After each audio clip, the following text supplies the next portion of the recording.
valga la pena. Un horario retador nos tocó, ¿cierto? Entonces, va a tocar hacer un esfuerzo todavía mayor y hacerlo bastante interesante.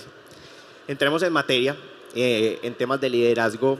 Creo que hay muchos temas que tocar. Aquí creo que vamos a tocar 5 temitas bastante interesantes y creo que nos van a construir mucho de lo que nosotros pensamos y creemos.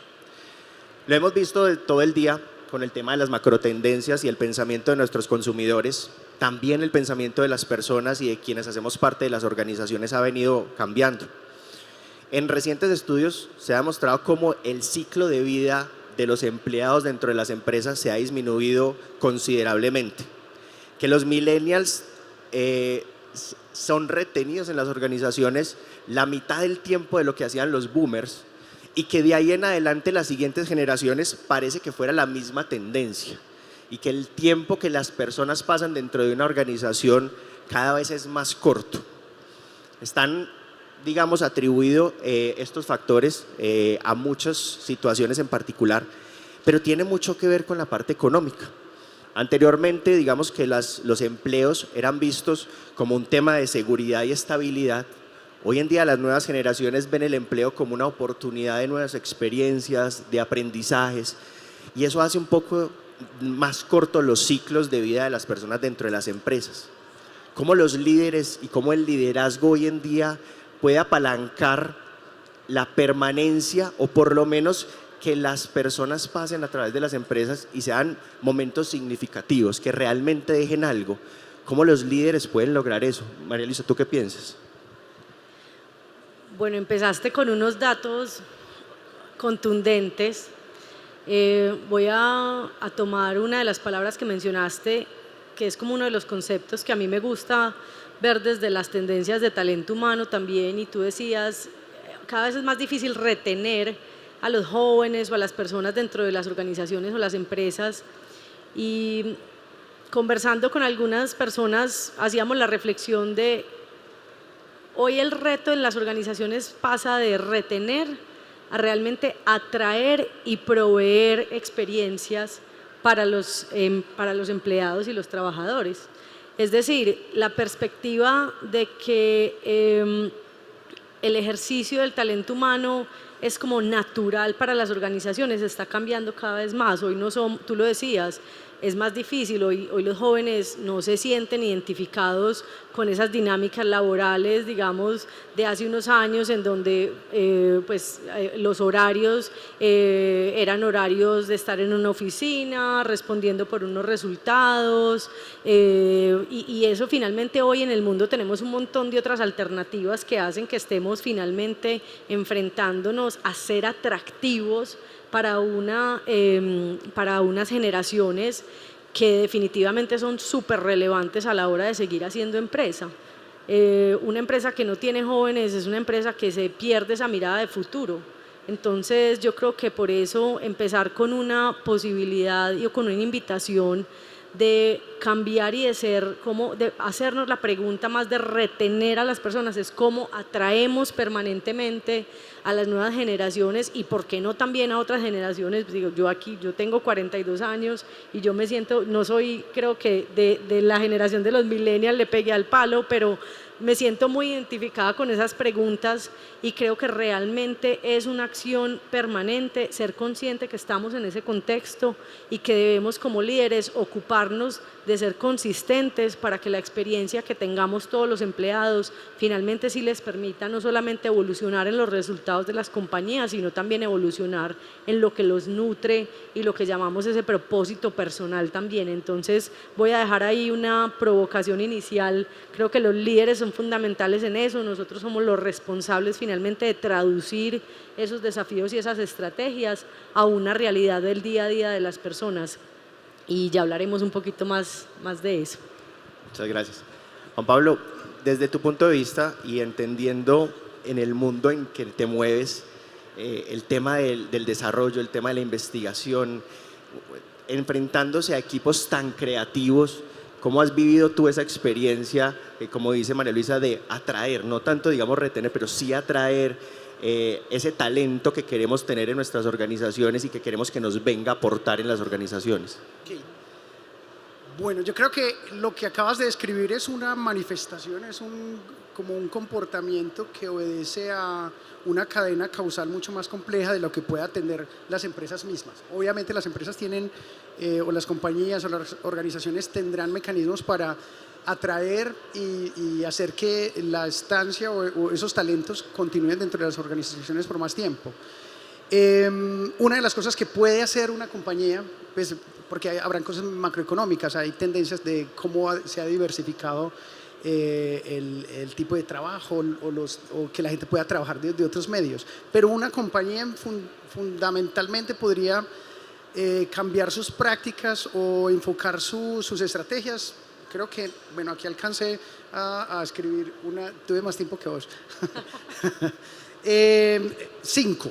Uno es un propósito, ¿cómo hacemos para conectar a las personas con un propósito mayor? Pues no es solamente una mirada desde individual de desarrollo personal de las personas, sino cómo hacemos que el trabajo de las personas esté conectado con un propósito que impacta a más personas. Lo otro es la capacidad de construcción de un crecimiento personal. O sea, casi nadie quiere o pretende estar o al menos en estas nuevas generaciones, estar en un mismo cargo durante mucho tiempo. Entonces, cómo durante su proceso, su curva de aprendizaje, se puede crecer personalmente en su desarrollo. La otra es, si bien digamos que en el nivel de cada cargo, de cada personaje, hay una capacidad, como un círculo, una esfera de toma de decisiones, que las personas puedan efectivamente tomar decisiones dentro de su rol, y eso genera como digamos, con un sentido de conexión y de pertinencia en la que su rol se ve reflejado en las acciones de la compañía.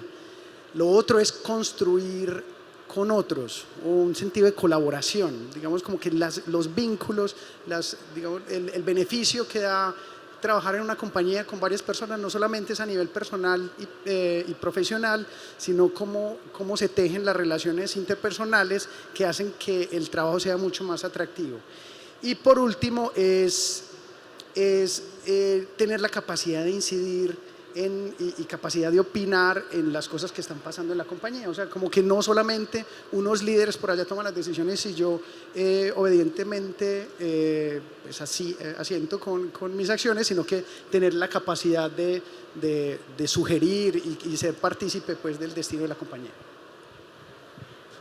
Me hiciste pensar en algo, de un ejemplo que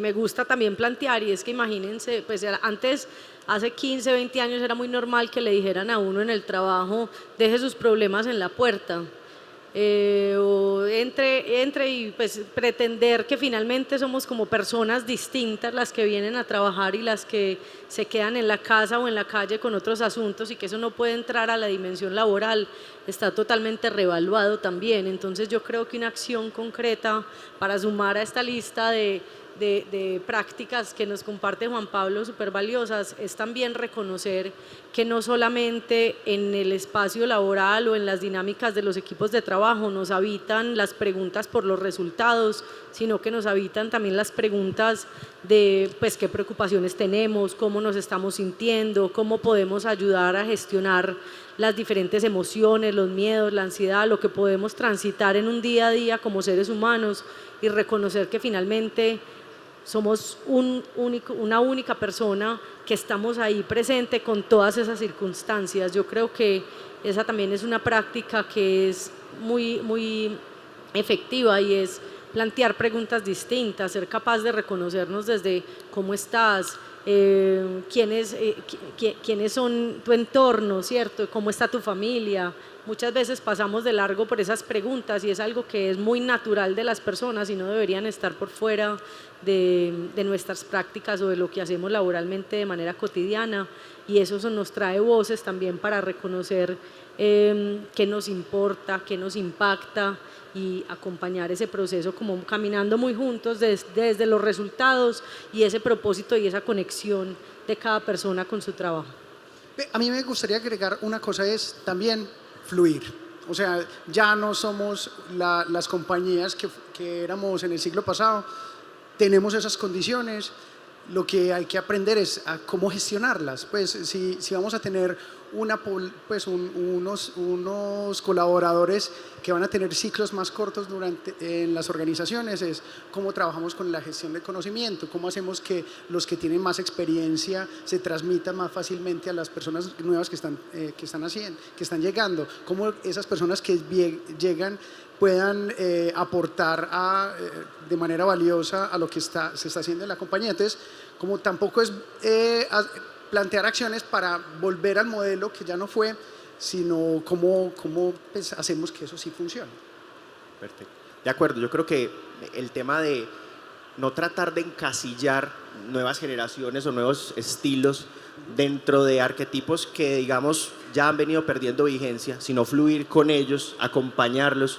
Creo que el sentido de propósito que le podamos dar a nuestros equipos hace que su vínculo sea mucho más cercano con lo que estamos haciendo y con lo que ellos pueden lograr. Hace poco escuchábamos una charla dentro de Inexmoda con Andrés Aguirre sobre el tema de liderazgo, exdirector del Pablo Tobón Uribe y la verdad un orador brillante en temas de liderazgo, y nos hablaba sobre el tema del liderazgo como agente de cambio. Es una de las principales características que debería tener un líder y es ser agente de cambio. Cómo promueve, cómo le da las herramientas necesarias a su equipo para transitar por los diferentes cambios que vienen dándose dentro del mercado, dentro de las dinámicas empresariales. Y cuando discutíamos un poco y hablábamos sobre la mujer en los papeles de liderazgo, entraban unas conversaciones bastante interesantes y es como las nuevas necesidades que tienen los equipos, las nuevas necesidades que tienen las personas dentro de las organizaciones, dan una mirada mucho más abierta hacia una energía más femenina dentro del liderazgo. Una energía que se preocupe mucho más por las personas, una energía que acompañe a las personas, precisamente de lo que mencionabas ahorita, María, de que no es dejar las preocupaciones y los pensamientos afuera, es cómo convivimos con ellos y cómo ellos se vuelven motor de nuestro desarrollo. ¿Qué opinión tienen sobre esa cabida de una energía más femenina dentro del liderazgo, abandonando esos paradigmas tan impositivos, tan jerárquicos, tan estructurales que antes, hoy en día lo que vemos es que desacomoda mucho a las nuevas generaciones y hace que esos ciclos de pertenencia a las organizaciones sean cada vez más cortos? Bueno, a mí me conecta mucho la pregunta y quisiera compartirles como dos reflexiones al respecto. Lo primero es que yo estoy convencida que un líder es un líder que no puede ser solo un líder de su equipo, sino que tiene que motivar a los demás a convertirse en líderes también. Entonces, un líder hoy debe ser capaz de reconocer cuándo está actuando desde el ego y cuándo está actuando también de una manera mucho más colaborativa y conectada con los demás, buscando esas habilidades y esas fortalezas en su equipo para hacerlos brillar. Y con ello yo creo que la invitación también va no solo a cómo puede mejorar ese entorno de su equipo y crear otros líderes también, sino también cómo reconocen ese contexto local y global en el que se mueven. Una empresa hoy siempre, decisiones que tome, siempre tienen un impacto hacia afuera, en su cadena de valor, con sus proveedores, con sus clientes. Y creo que la gran invitación de tener en cuenta un líder como agente de cambio está en que los líderes hoy tienen que ser capaces de entender esos contextos y ser capaces de ir un poco más allá para leer dónde más pueden generar valor, no solamente en las estrategias de la compañía internamente. Entonces, esa es una primera invitación para reaccionar a lo que tú nos estás planteando. Estoy convencida que las soluciones a muchos de los desafíos que tenemos son soluciones que se pueden plantear desde los entornos laborales, porque finalmente ahí es donde estamos gran parte del tiempo y donde finalmente conectamos la posibilidad de actuar en ecosistemas, pues que al tomar una decisión positiva por temas de liderazgo, de cultura, por temas de género, por ejemplo, podemos generar unas olas de impacto positivo y que nos van a ser beneficiosas para todos. Eso lo primero. Lo segundo es que me conecta mucho la reflexión que haces por las preguntas de lo que llaman la energía femenina o la energía masculina. Yo creo que hoy todos hemos estado de alguna u otra manera cerca a cuál es esa posición o ese rol que tienen hoy las mujeres en las organizaciones. Existen múltiples programas y dinámicas que están invitando también. Confama tiene el programa de mujeres líderes que promueve que haya cada vez más mujeres en la toma de decisiones de las compañías. Existe programas como el de mujeres en juntas directivas. Y yo creo que eso es una respuesta a un desafío histórico que hemos tenido, finalmente, de darle lugar también a las mujeres en espacios donde antes estaban, digamos, predominando las decisiones o los roles de los hombres, ¿cierto?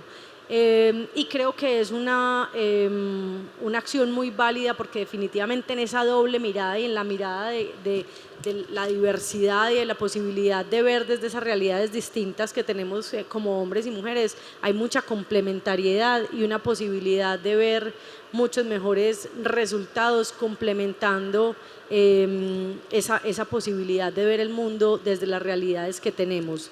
Entonces, creo que no es menor que haya tantas preguntas y de que estemos por lo menos avanzando a un paso lento, pero avanzando en esa manera como nos vemos cada vez más representados en esos espacios.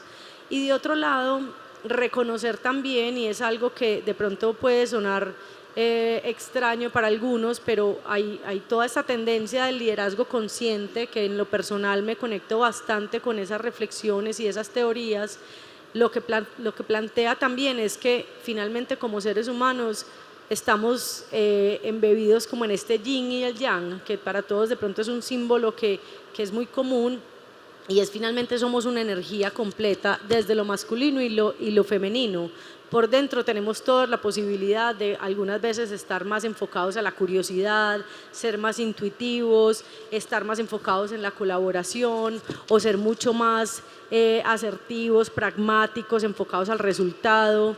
Esos son atributos que son de un lado femeninos o de un lado masculinos, pero todos tenemos la posibilidad de conectarnos con unos u otros de mayor manera, y la invitación al liderazgo consciente es a reconocer que eso nos habita y ser capaces también de transitar esas diferentes emociones en pro de poder ejercer un liderazgo que esté mucho más conectado, menos lejano, y que realmente sepa interpretar el rol que tiene en un equipo y en una organización para sacar adelante con mayor, digamos, en un entorno de mayor confianza, la posibilidad de actuar juntos como colectivo en esas preocupaciones que van más allá de esos deseos individuales a una mirada colectiva para lograr los resultados.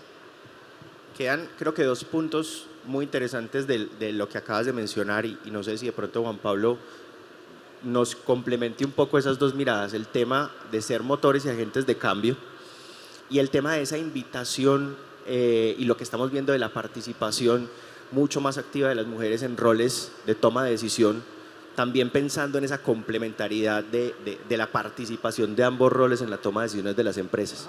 ¿Cómo ves ese par de conceptos alineados como con esta conversación sobre el tema del liderazgo y la profundidad que tiene? Bueno, yo creo que pues una muestra fidedigna del cambio que estamos teniendo es básicamente este auditorio. Pues casi todas son mujeres, o el gran porcentaje, y me atrevo a decir que muchas de ustedes que están aquí son líderes en sus empresas, en sus organizaciones, representando y tomando decisiones como precisamente en un mercado que históricamente había sido muy masculino. Y eso no solamente se restringe al ámbito de la moda, eso es realmente, como históricamente el liderazgo ha sido relacionado con atributos muy masculinos: la competencia, la agresividad, la toma de riesgos, ese tipo de, como los atributos marcadamente, pues digamos que tildados de masculinos. En este momento como que hay otros mercados que necesitan otras cosas, y en los últimos 100 años ha venido como marcándose un cambio en cómo las personas, que son básicamente la mitad de la población que había sido excluido arbitrariamente de estas tomas de decisiones, ahora se están empezando a tomar. Todavía nos falta mucho, y aunque yo creo que es más allá de una cosa que se restringe a lo meramente como un asunto de género, es más bien de capacidades, es como en esa diversidad de personas en las que todos pueden aportar precisamente al cambio desde esa diversidad, desde esa de esa capacidad variopinta de necesidades que tienen todos los mercados, las mujeres ahora tienen un papel y un rol fundamental. Yo soy como un tris, o me gusta pensar que no por ser mujeres tienen unos atributos que históricamente se han como catalogado como femenino. Eso me cuesta decir como que no, es que se necesitan liderarios más suaves, sutiles, conversados, y es un atributo de mujeres, entonces pongamos una mujer ahí. Pues conozco los casos contrarios. O necesitamos una toma de decisiones basada en datos, súper técnico, y eso es para un hombre. ¿Por qué? No, mentiras. Pues yo conozco gente chicas muy tesas que hacen ese desarrollo. Entonces, como que más allá del tema del género, es las capacidades. Entonces, si evolucionamos a un liderazgo que prioriza los atributos de las personas en vez de los géneros y que no impone barreras institucionales o reglamentarias o incluso hasta culturales, vamos en un buen camino precisamente en esa gestión del cambio y vamos a poder como aportar desde más un ámbito mucho más amplio.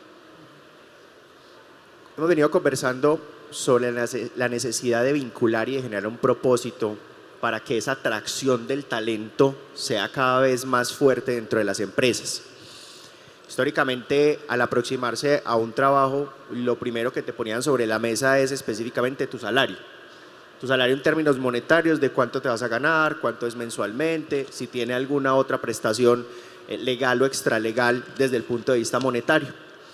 Pero pensando en esas generaciones que buscan un poco más de conocimiento, de experiencia, de crecer, de ampliar horizontes, de pronto de trascender hacia otras latitudes en algunos cargos que les proveen esa posibilidad, ¿qué tendrían que hacer las empresas dentro de esas inversiones o dentro de esos programas de promoción o de atracción del talento más allá del salario? Cada vez es un punto en el que se pasa mucho más rápido dentro del proceso de selección, tanto de parte del candidato como de parte de la empresa.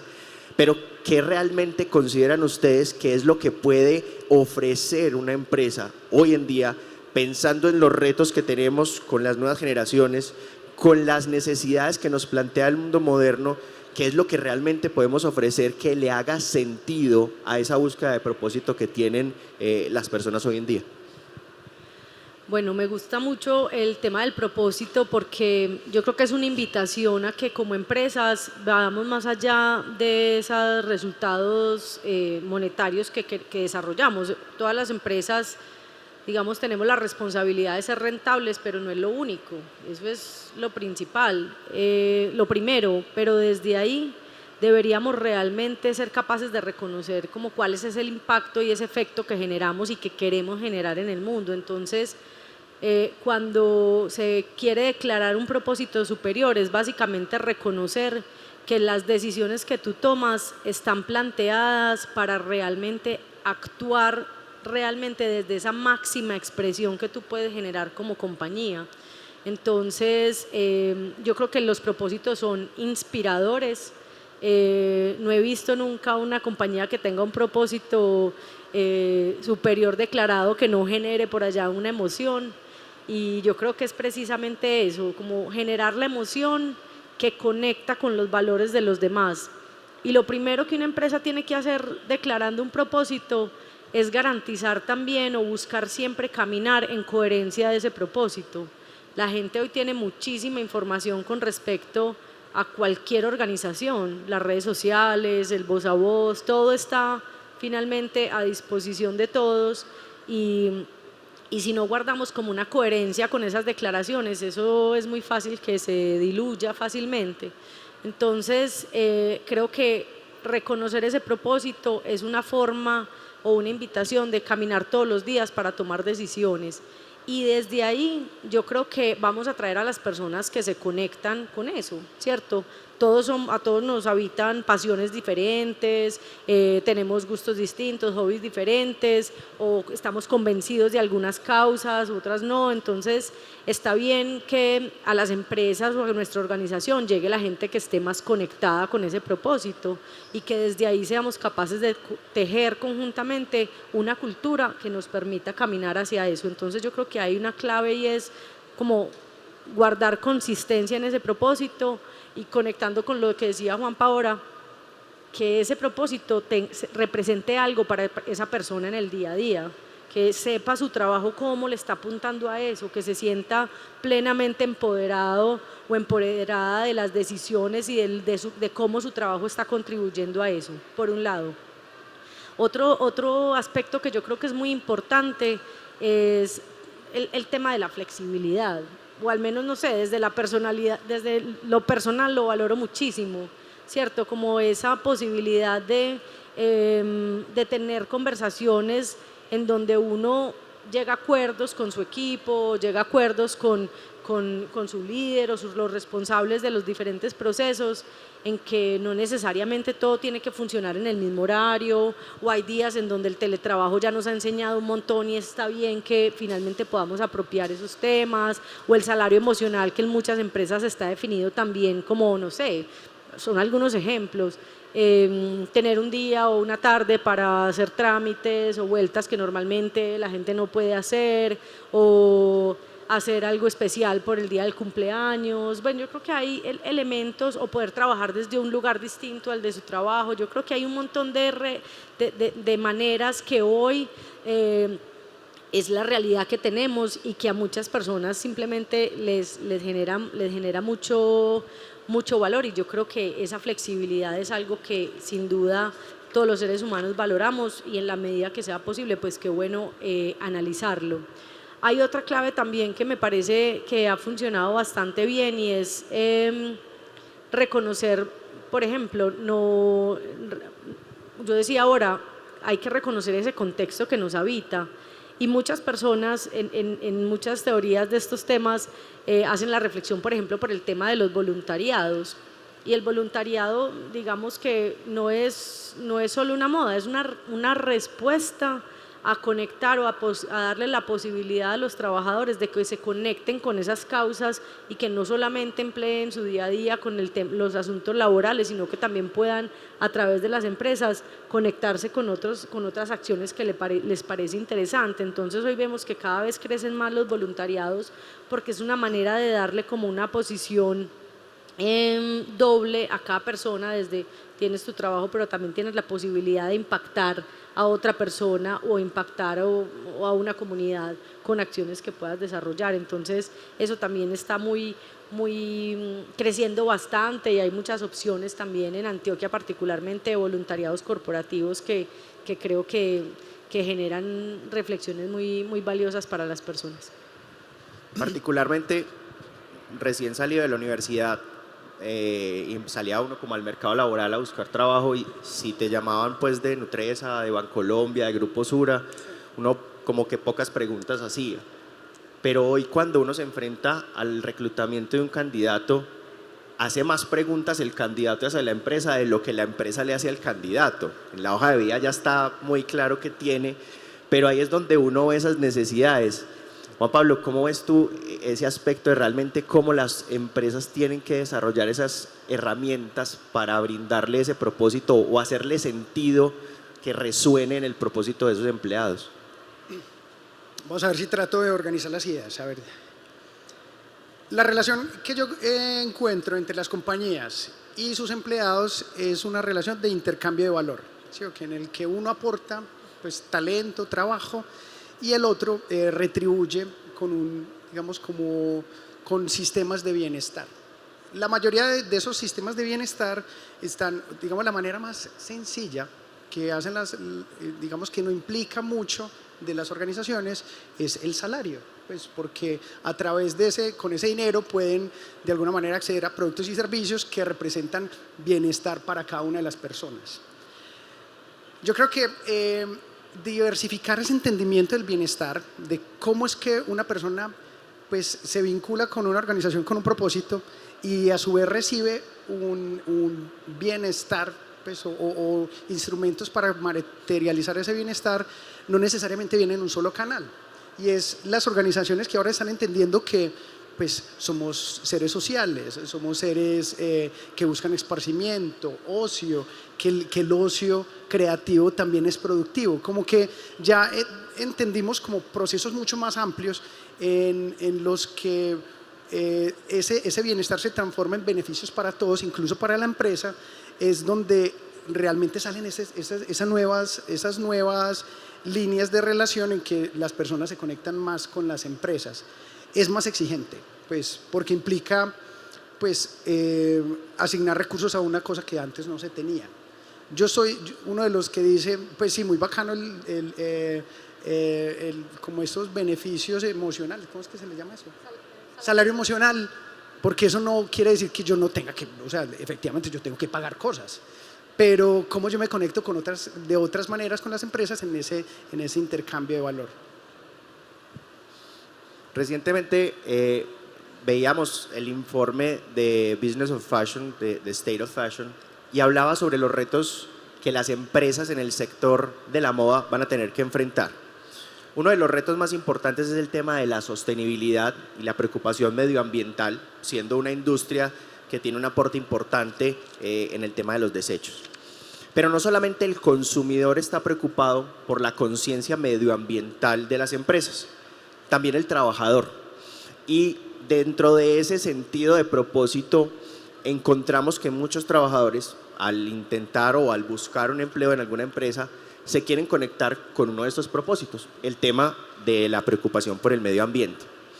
Desde el consumidor se ha visto mucho cómo muchas empresas tratan de mostrar una preocupación por el medio ambiente, pero como bien lo decías ahorita, no hay una consistencia entre el discurso y las acciones. ¿Qué tan preparados estamos hoy dentro de, por lo menos llevémoslo al ambiente colombiano, para proveer a nuestros empleados realmente una consistencia y una coherencia en un propósito medioambiental que declare la empresa con lo que realmente termina viviendo el empleado dentro de la empresa? Bueno, yo creo que hay muchos desafíos y el primero es poder como trabajar o coordinar, trabajar como con dos lentes, lo que implica el día a día y el mediano plazo, pero también la perspectiva de largo plazo, que es al final hacia dónde van todas estas estrategias.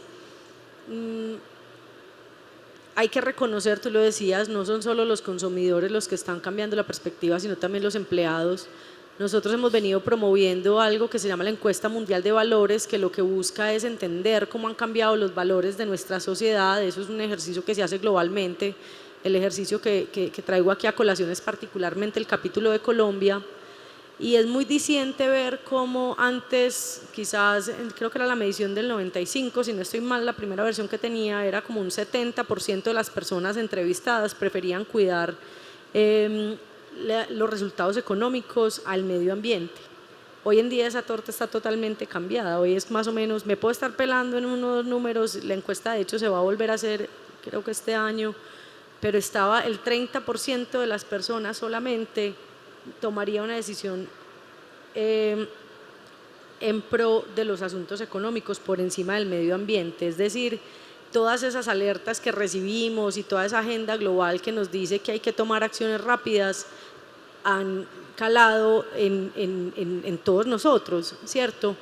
Y yo creo que es pretender que vamos a cambiar de la noche a la mañana es muy difícil, porque finalmente también hay decisiones que generarían más daño si hoy pues, decidimos cambiar de la noche a la mañana los modelos de negocio o cambiar de la noche a la mañana, tomar decisiones drásticas sobre todo los materiales, pero pues yo no soy una experta en la industria, no pretendo serla, nunca he estado pero sí desde otros ámbitos me gusta ver y yo creo que la declaración de un propósito y la declaración de esa conciencia es sobre todo una invitación a que siempre voy a estar dispuesto como empresa y como líder a ver eso que no es tan evidente y a no quedarme quieto. Es una invitación a que siempre nos pongamos como el lente de qué puedo hacer distinto acá para poder dejar como este planeta o esta comunidad mejor de lo que la encontré. y actuar bajo esa premisa o esa invitación, yo creo que es una receta muy movilizadora. Y desde ahí, sin duda, no estar nunca estancados, porque quizás ese largo plazo se vea difícil. Yo creo que aquí, sobre todo en esta industria, hay tanta creatividad, tanta colaboración, tanta juventud también, que lo que deberían o lo que deberíamos todos hacer es aprovechar esos atributos para crear de manera intencionada y digamos estructurada canales, mecanismos de innovación, de colaboración, sinergias entre emprendimientos que nos permitan transitar en paralelo también esos desafíos que hoy estamos enfrentando. Entonces, mi reflexión es más, no nos podemos quedar quietos, es una realidad que está ahí, es un impacto que nos está tocando a todos. Si no tomamos una decisión, no es solamente, digamos que los efectos son, pues claro, medioambientales, pero también en que finalmente esa priorización de valores va a hacer que cada vez sea más difícil que conectemos con las personas, con los consumidores. Entonces la sostenibilidad de la misma compañía seguirá estando como en riesgo. Pero entonces la invitación es transitemos los caminos, reconozcámoslos y planteemos opciones para que las soluciones que necesitamos empiecen a aparecer. Esa sería como mi reflexión frente a esa pregunta. Yo pienso que las organizaciones son el reflejo de las sociedades en las que están, ¿sí? Okay. Y en ese sentido el reto es mayúsculo, porque básicamente las organizaciones responden precisamente a esos estímulos o a las demandas que le exige el mercado. En ese sentido, hay varios retos. Pues retos, uno fundamental es el descuento temporal, que es nosotros como personas o como organizaciones valoramos mucho el beneficio inmediato en detrimento del beneficio posterior. Entre más lejano, menos peso tiene frente a un beneficio inmediato. Y en términos medioambientales, ese descuento se ve, pues, o ese fenómeno se ve muy marcado. Entonces, como que el reto es cómo hacemos para no tener una mirada cortoplacista y inmediatista en términos de beneficios, sino entenderlo en ese panorama un poco más amplio. Y eso implica no solo cambiar las organizaciones, sino todo un entramado de una sociedad. Va desde la educación, de cómo se crece en casa, para que precisamente esas necesidades que impone el mercado trasciendan o se transmitan a las organizaciones mismas y las empresas. Y esto no necesariamente implica un cambio, bueno, sí, efectivamente un cambio personal, individual, pero básicamente también en las normas de juego y reglas de juego de cómo nosotros entendemos y tejemos como la red de relaciones entre organizaciones en una sociedad. Y en ese caso, pues la política juega un rol muy importante. Pues la cultura y la educación misma. Y eso va a implicar que va a cambiar la estructura de incentivos. O sea, muchas veces las organizaciones no toman como acciones que implican cambios estructurales precisamente porque no hay un incentivo que lo justifique, un incentivo que priorice ese bien inmediato frente al bien posterior. Y eso va a hacer que cuando nosotros tenemos como ese sistema de incentivos como replanteados, el cambio mismo se va a efectuar. Yo creo que ya empezamos y pues movimientos desde hace 50 años han venido tomando fuerza en términos de somos pues como una ética global, básicamente, como que las acciones que nosotros estamos haciendo no solamente se ven afectadas otras especies, sino nosotros mismos. Entonces, en el entendimiento de esa ética global se modifica la estructura de incentivos, y eso implica como un cambio en las reglas de juego de las interacciones entre las personas. Finalmente, creo que hemos debatido unos tópicos bastante interesantes que guiarán las conversaciones en cuanto al liderazgo, no solamente en el presente, sino en los próximos años.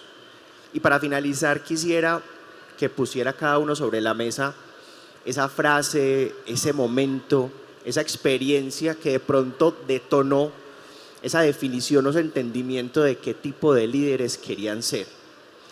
En lo personal, digamos que he sido acompañado por afortunadamente muy buenos líderes, pero siempre recuerdo una frase muy importante de uno de ellos que me cambió mi visión del tema de liderazgo.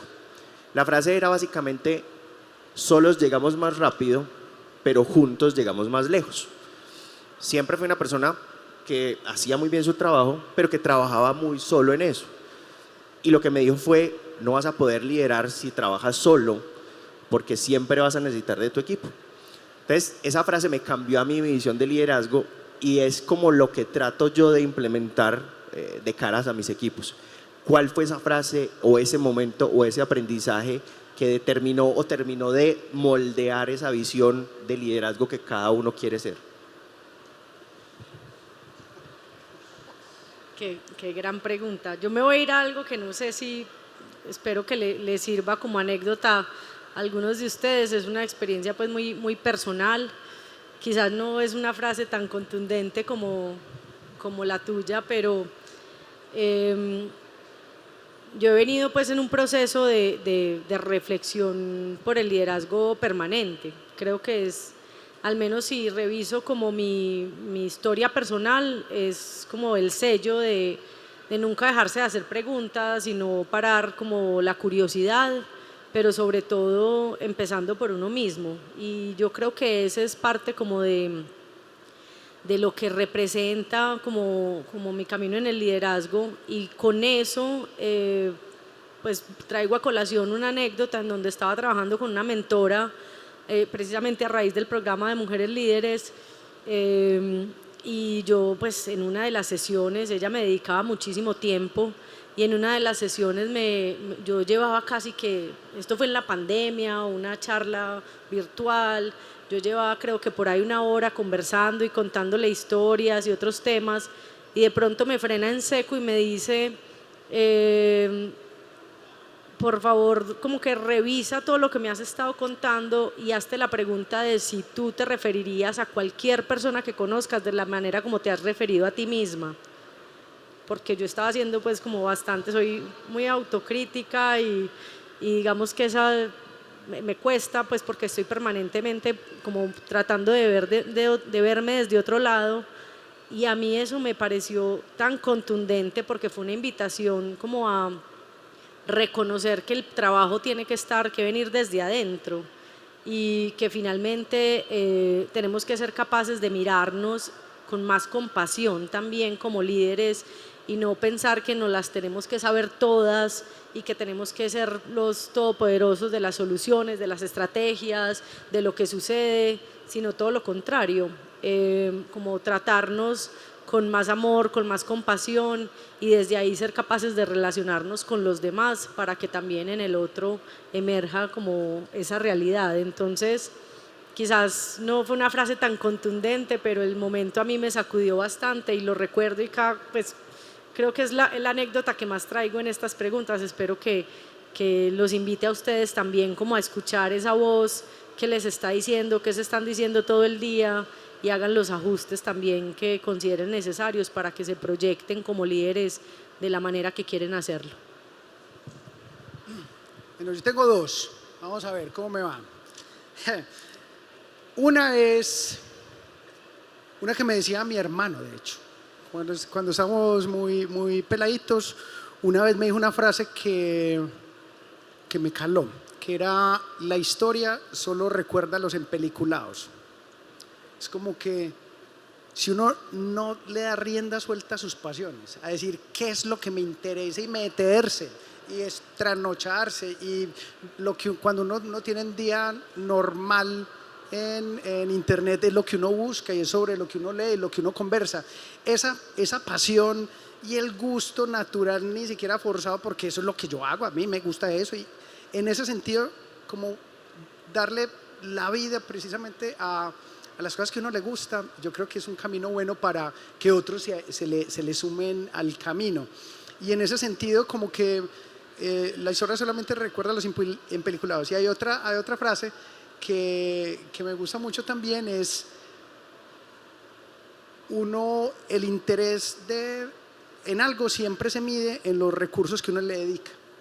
O sea, a mí me interesa mucho el liderazgo, a mí me interesa mucho no sé, lo que ustedes le pongan. Si uno le dedica tiempo, esfuerzo, conversaciones, recursos, o sea, cualquier cosa que uno le dedique, ahí es donde está realmente evidenciado el interés que yo le ponga. Entonces, nada, es tratar de hacerlo. Y muchos de ustedes precisamente están aquí representando sus organizaciones, tratando de ver cómo pues, traer cosas lo más interesantes para sus compañías, precisamente, y le ofrecen un montón de empleo a mucha gente. Mucha gente las ven a ustedes porque ustedes fueron muy empeliculados, porque no fueron capaces de pararse después de una pandemia, por ejemplo, después de una crisis como la que vivimos ahorita el domingo, que a todos se nos paraban los pelos como que ¿qué vamos a hacer? Esa película de no dejarse es lo que hace que precisamente uno se conecte y que otros se le sumen y que se alimente precisamente de ese entusiasmo. Por ahí voy.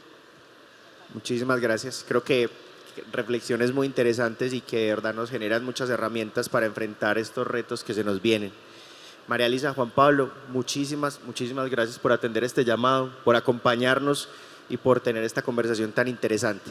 Y muchísimas gracias a todos por estar aquí. Gracias a todos, gracias a ti, Andrés. Gracias a todos, Andrés.